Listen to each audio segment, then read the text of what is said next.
Jumpa lagi di Fakta Loka. Kali ini Fakta Loka akan mengangkat topik tentang 6 fakta mengejutkan tentang pikiran bawah sadar manusia.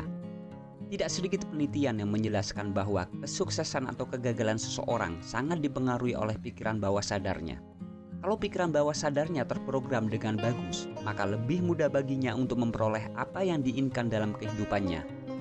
Teori ini pertama kali dikemukakan oleh Freud yang menyatakan bahwa semua hal yang berhubungan dengan pikiran, perasaan, keinginan, dan insting adalah berasal dari pikiran bawah sadar.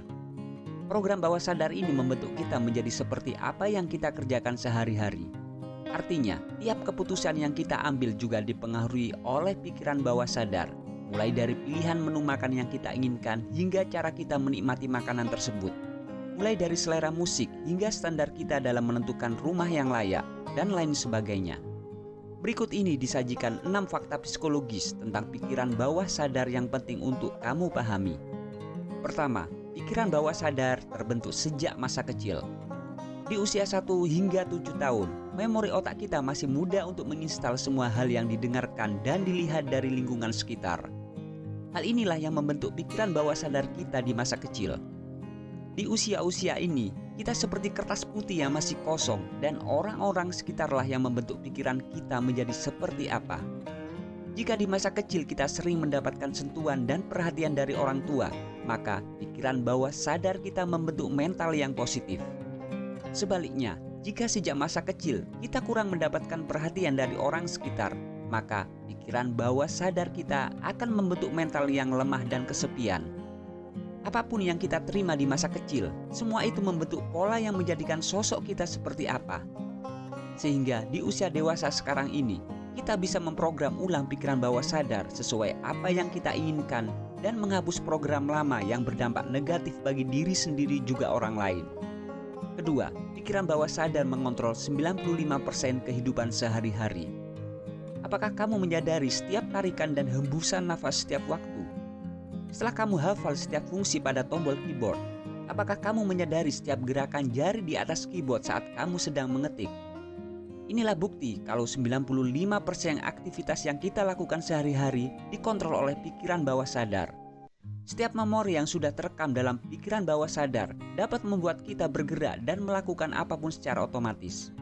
Tentu saja, hal ini bisa berdampak positif dalam kehidupan kita. Tetapi, pikiran bawah sadar kita terkadang juga bisa menjadi penghambat kita untuk menjadi lebih maju dan berkembang. Itu disebabkan pikiran bawah sadar tidak hanya mengontrol gerakan tubuh kita guna bergerak secara otomatis, tetapi juga mempengaruhi perasaan dan pikiran untuk mengarahkan kita secara otomatis. Ketiga, pikiran bawah sadar adalah buah dari kebiasaan. Pakar psikologi dan ilmu saraf menyatakan kalau kebiasaan seseorang akan terbentuk setelah mengulang hal yang sama selama 21 hari. Setelahnya, itu akan otomatis terprogram di pikiran bawah sadar.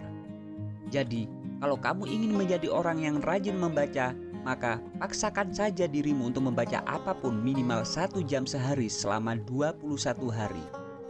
Dipastikan setelahnya kamu akan terprogram secara otomatis untuk melakukannya seolah kamu tidak mengeluarkan energi sama sekali. Semuanya itu tentu saja harus diawali dengan motivasi, entah itu motivasi eksternal ataupun motivasi internal. Tetapi saat kita merasa sudah termotivasi untuk melakukan sesuatu, maka lakukanlah dan paksakan diri secara rutin selama 21 hari. Kita terkadang menunda-nunda untuk berubah hingga pada akhirnya tidak mengalami kemajuan sedikit pun. Padahal perjuangan yang kita butuhkan hanyalah sebentar saja, yakni 21 hari berturut-turut. Keempat, pikiran bawah sadar kita adalah zona nyaman kita. Pikiran bawah sadar mengirimkan sinyal kepada otak untuk mengarahkan kita ke zona nyaman karena sifatnya memang tidak menyukai hal-hal baru sebab sudah merasa nyaman dengan kebiasaan yang lama. Itulah mengapa orang yang malas tetap menjadi pemalas dan orang yang rajin akan semakin rajin sebab di sanalah zona nyaman mereka. Cara kerja pikiran bawah sadar sebenarnya mirip dengan program komputer yang menjalankan segala tugas-tugasnya sesuai program. Contoh lainnya adalah seekor kucing, di mana kita tentu bisa membedakan bagaimana kebiasaan kucing yang dipelihara oleh majikannya sejak kecil dengan kucing yang hidup bebas di alam liar. Begitu pula diri kita, di mana jika sejak kecil terprogram untuk menjadi kucing yang manja, maka wajar kita akan merasa nyaman dengan bergantung pada orang lain dan tidak kreatif. Untuk mengubahnya, kita tentu perlu menanamkan pola pikir baru yang lebih positif dengan cara afirmasi. Ini sangat penting sebab kita kerap kali membatasi diri sendiri dengan alasan tidak mampu, padahal sebenarnya itu hanyalah alasan karena sudah terikat di zona nyamannya sendiri. Kelima, pikiran bawah sadar adalah multitasker. Pikiran sadar kita hanya bisa fokus pada satu hal saja.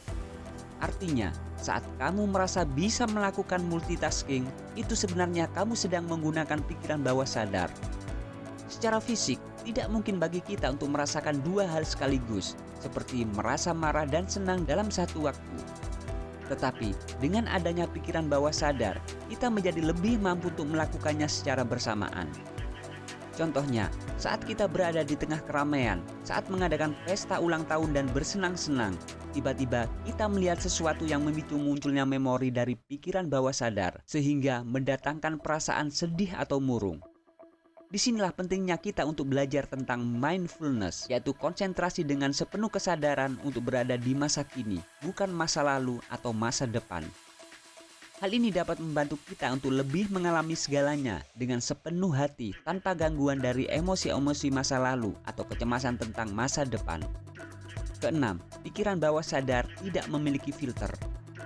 Inilah pentingnya kita menjaga kesadaran untuk tetap berada dalam kondisi yang baik, dalam artian menjaga kestabilan emosi dan pikiran agar tidak terganggu dengan hal-hal yang negatif.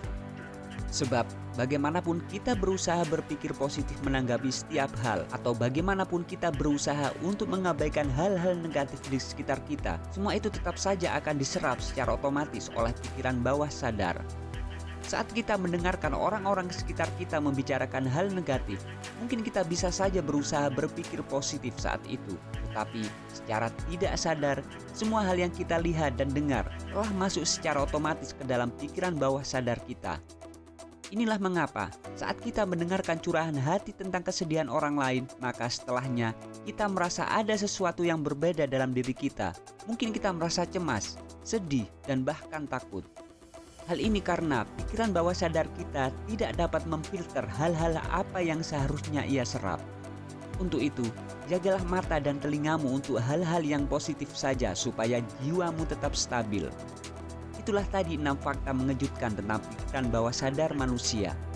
Semoga video ini bermanfaat dan mohon maaf jika ada salah kata. Jangan lupa untuk like, komen, dan subscribe. Sampai bertemu kembali di video-video fakta lokal berikutnya. Bye.